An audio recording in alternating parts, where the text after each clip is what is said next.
starting to progress a person from partial weight bearing to full weight bearing, you can start to go into a base standing exercises.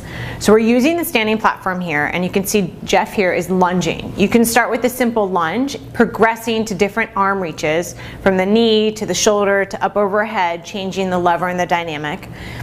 But you can also start to have that person stay in the lunge position. So Jeff's going to stay back, and now he's going to drag his knee in and back, adding more really a focus on stabilization. But you can have him go down a little bit deeper, he can come up a little bit, and you can start to play around with the range of motion, having them hold different ranges and really get into that control element.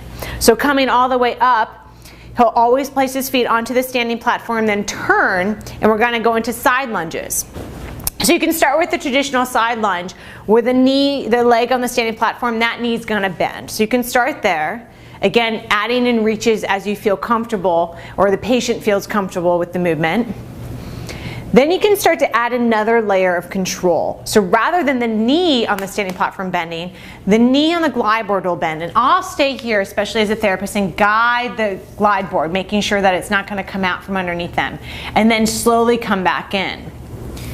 You can just do a simple skater move where you come in and then you bend into the right leg, and then the left leg or the foot on the tower or on the glide board will bend. Or you can just, rather than skate, just stay with basically a lunge, but rather just going into a flexed position on the glide board and then coming back out. So just different ways you can think about using that side lunge position. Now he's going to turn his body and he can go into forward lunging. So in this position, if I want to just mimic maybe a more of a level surface, I might lower the incline.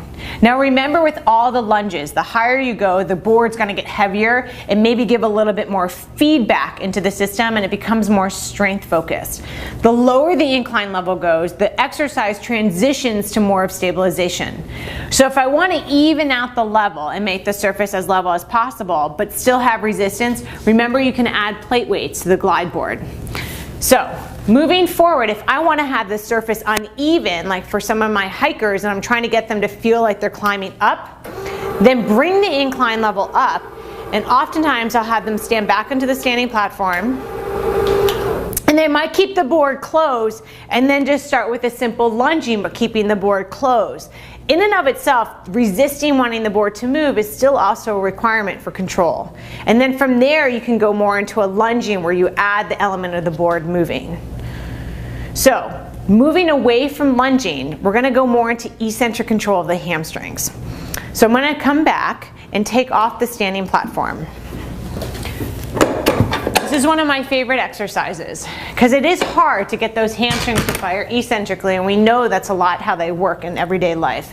So I bring the incline level up, and now the board is horizontal. So I'm bringing the surface up a little bit, making the exercise easier. The incline level is about at 13. I'm going to have Jeff stand, and he'll have his feet a little bit staggered and his hands will be onto the glide board. So I'm bringing the range of motion a little bit further up. And all he's going to do is start with the hip hinge of the body.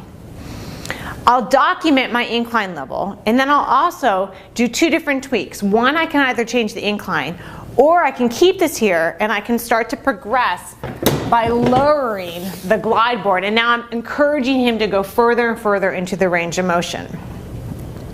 I can have him hold this position and he can lift and lower this unsupported leg.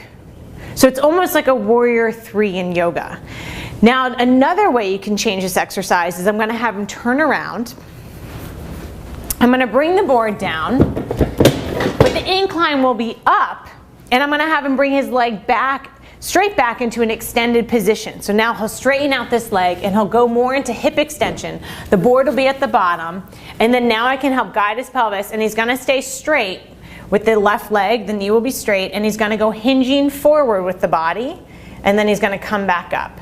So you can start to tweak the motion even here. Maybe here I'm trying to work on that extension component, trying to get the range of motion of the hip hinge, and then I can change it by lowering the incline level down, and maybe now he's encouraged maybe a little bit further into the range, and maybe now as he comes further down he can start to lift the leg up, so going into that traditional warrior 3 position. So there's some standing exercises to help increase your repertoire.